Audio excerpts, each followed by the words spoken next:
Hello, everyone. So, welcome to the lecture today on the regulative ideal of morality and the problem of friendship. And this is chapter 2. So, I want to briefly give you an overview and explain some of the ideas.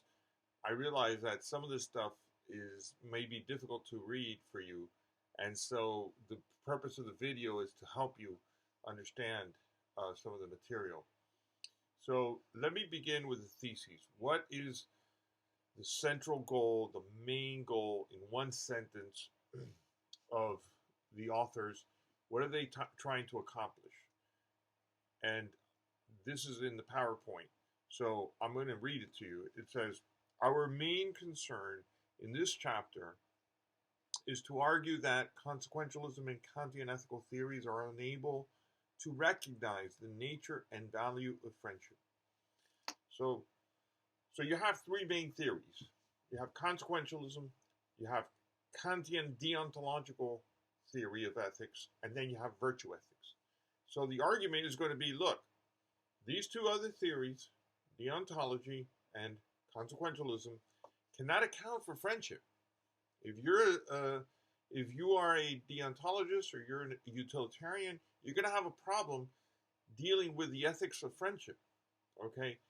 So, what does this have to do with professions? I'm going to say something about that now.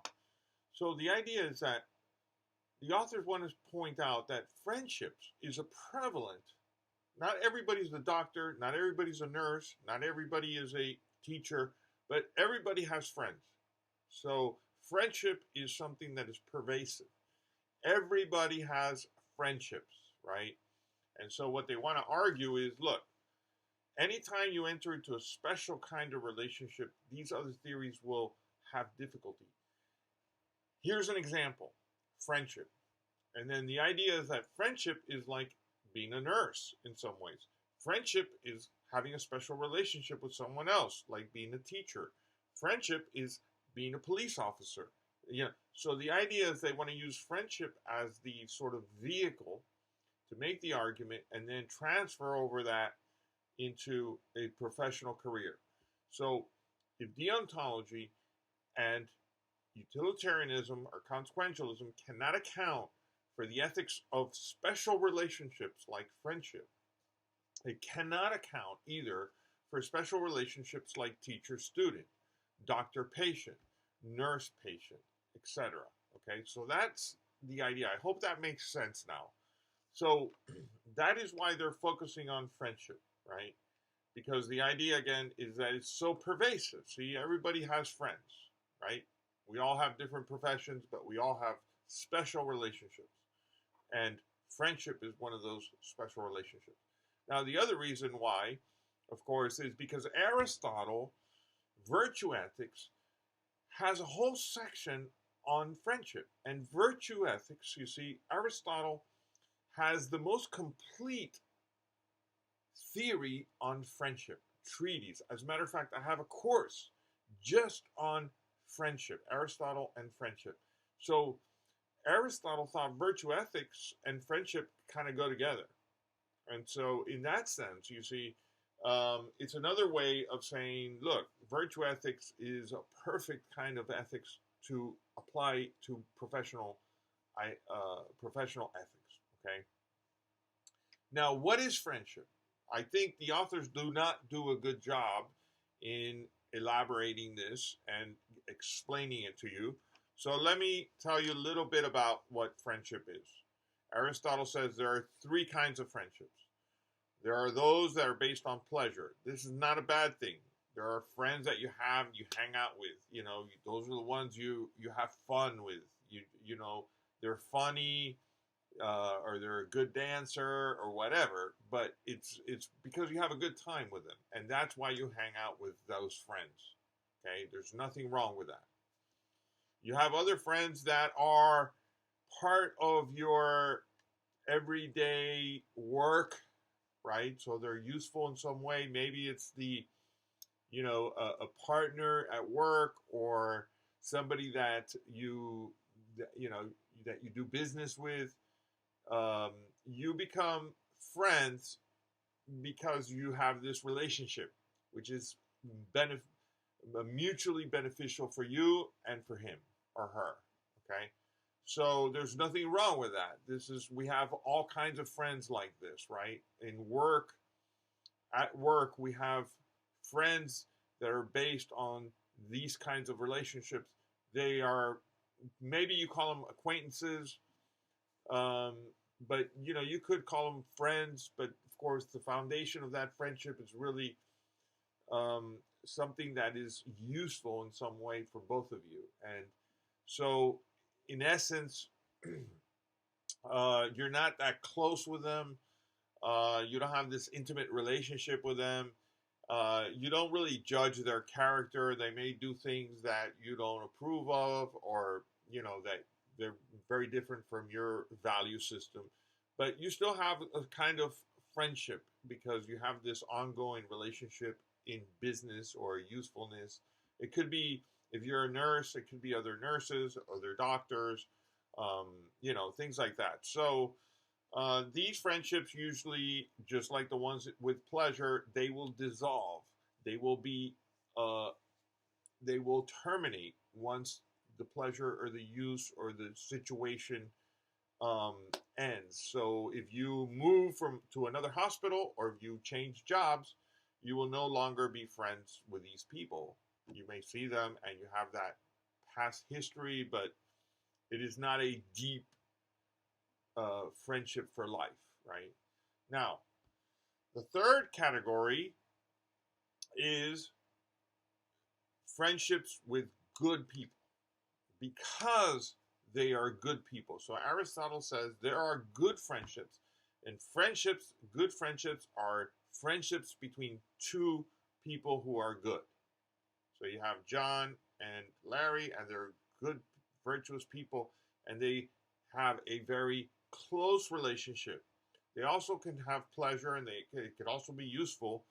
But at the end of the day, it is a good relationship because they know each other very well. They do many things together, and they are both good people. They trust each other because they are virtuous. And Aristotle thinks that is the good friendship. The good friendship is based on the goodness of each other, and there's a relationship of love for the other person, of mutual love. You love the other person like you love yourself, and therefore there are very rare good friendships. Aristotle thinks you may have 3 or 4 of these, right? They could be family, or they could be your partner. So you treat the other person the way you would want to be treated, and the interest of the other person are like your interest. I mean, there's almost like a bond, right? You and a good friend become like one. And so when he hurts, you hurt. When you feel pleasure, he feels pleasure, right? So this is incredible kind of loving relationship that Aristotle thinks can, be counted as a good friendship, okay? So now think of that, okay? So think of a good friendship, okay? And now let's talk a little bit about why deontology and utilitarianism doesn't work, okay? So now the point here is that, like friendships, there is a special circumstance. There are special governing relationships, boundaries between these two people. Similarly, it's going to be different. Of course, the boundaries are different. But the point is that you will have obligations, duties, moral duties that are specific to that relationship. The way you have them in friendship, you'll have them between a student and a teacher. You will have them between a doctor and a patient, a nurse and a patient, right?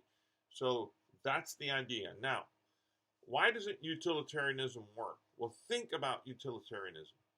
Utilitarian, consequentialist, always acts to maximize a neutral value, right?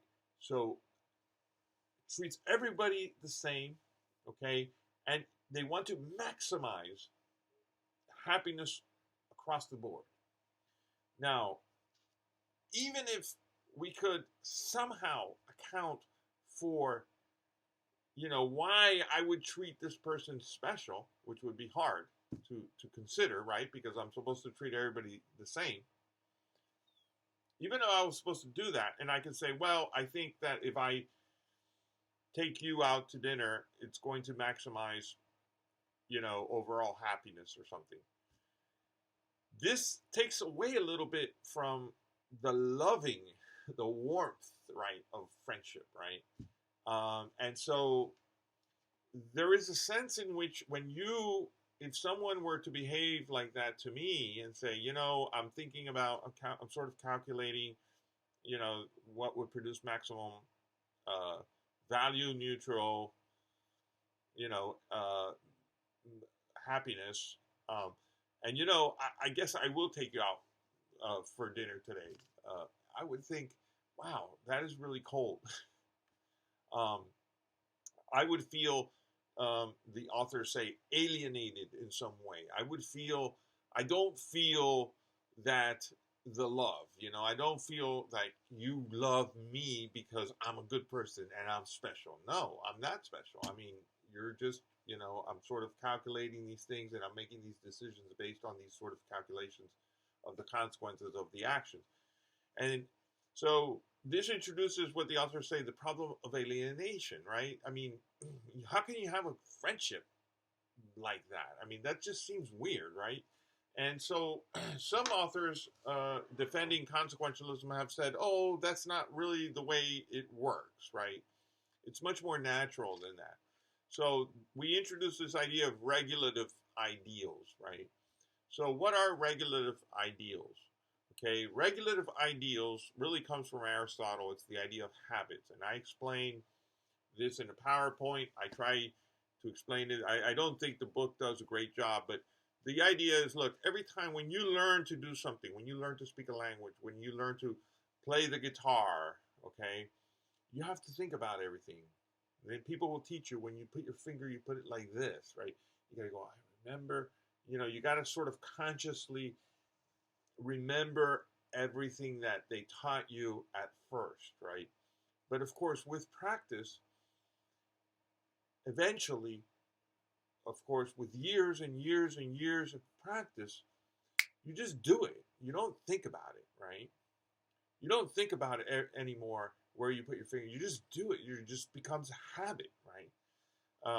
Good habits, regulated by the ideals, by the standards that you, little by little, kind of ingrained and instilled into your sort of cognitive thinking, right?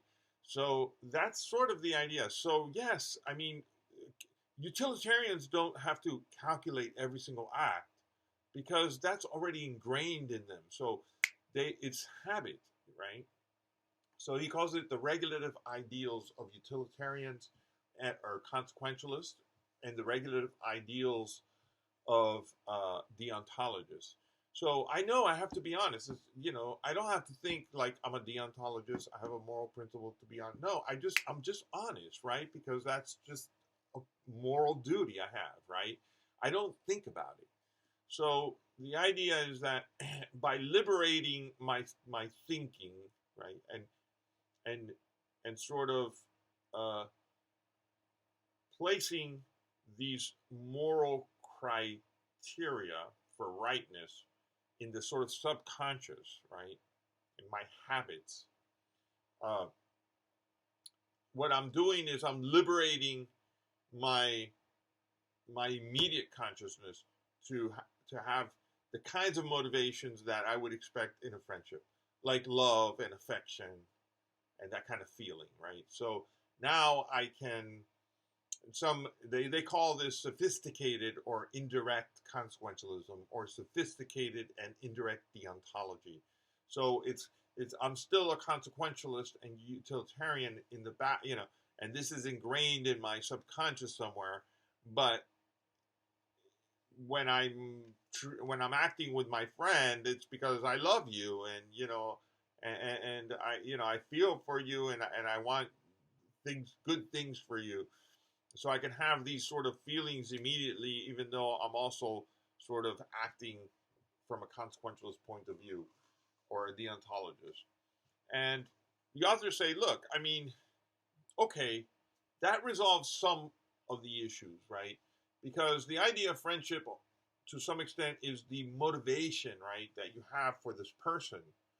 Um, and it seems like at first, it seems like you can't have that motivation if you're thinking about, like, well, no, it's not because I love you, it's because I'm a consequentialist and I need to figure out how to maximize, the consequences. Well, somebody will say, oh, wait a minute. I'm your friend. You do this for me, right? Not the consequences. So now it seems like it might be possible that there could be some wiggle room here for them to sort of say, okay, see, I can now account for friendships and still be a consequentialist. But the problem is that that's not exactly right, you see, because at the end of the day, they're going to conflict, right? So being a good friend will ultimately, in some situations, demand that you not maximize agent neutral value. Okay? That's the key. Being a good friend means I stay with you, right, for 4 days while you're sick. And you say, well, that doesn't seem to maximize agent neutral value, right? It would have been better, if you're a doctor, to go to work, because you're going to take care of a lot more patients and help a lot more people than staying home with your sick wife or your sick son or your sick friend, right? So at some point, you see, friendship will conflict. It's not commensurable. It's going to knock heads. It's going to be, it's going to pull you in a different direction than maximizing agent neutral value. Utilitarianism. Utilitarianism at some point will say you need to do this, but our intuition about good friendship says, but if you're a good friend, you're going to do this. And so it's impossible, the author says, to be a utilitarian and to be a good friend, or do what a good friend would do, right?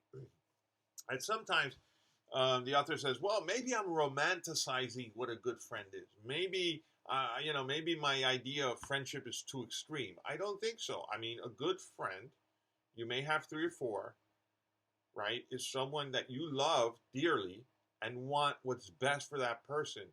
In those cases, many times, we act altruistically with these people, right? They're my friend. I sacrifice for them because they are a good friend of mine. I love these people, and I will sacrifice many things, right?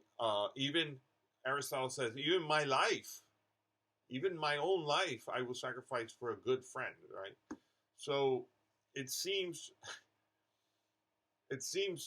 doesn't seem reasonable to think that if you're a utilitarian, that you could account for that kind of behavior that Aristotle says is required from a good friend, right? I mean, it could be that, at some point, you see, there's going to be a conflict. And the same thing for deontology. So even if you could say, look, I don't think like a deontologist every day. I mean, I'm a deontologist. I believe that I have moral duties that I have to sort of, that I'm obliged to act on, like being honest, not being trustworthy, not cheating, not lying. All of these are duties that I have. But again, even if I've converted my moral principles into a regulative idea so I don't have to sort of think about it, it might liberate my immediate consciousness to have certain affection feelings in my friendship. But the authors argue also, eventually, you see, a good friend, will have to the actions that friendship uh, obligates you to will at some point deviate and conflict with the actions that deontology will obligate you to. At some point, they will break away. So they think deontology also doesn't capture the idea of friendship. Now, the example they give is a little bit strange. I don't personally like the example. The example is imagine a friend who imagine a friend who um, who gambles. He's your friend.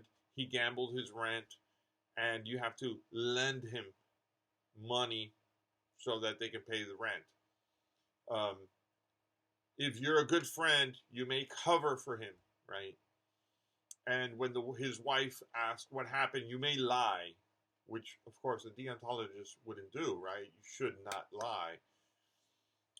And even your own partner asks you, what happened? Why are we missing $200 from our bank account? You may lie as well because you don't want to give away your friend, right? I'm not sure if that's a good example.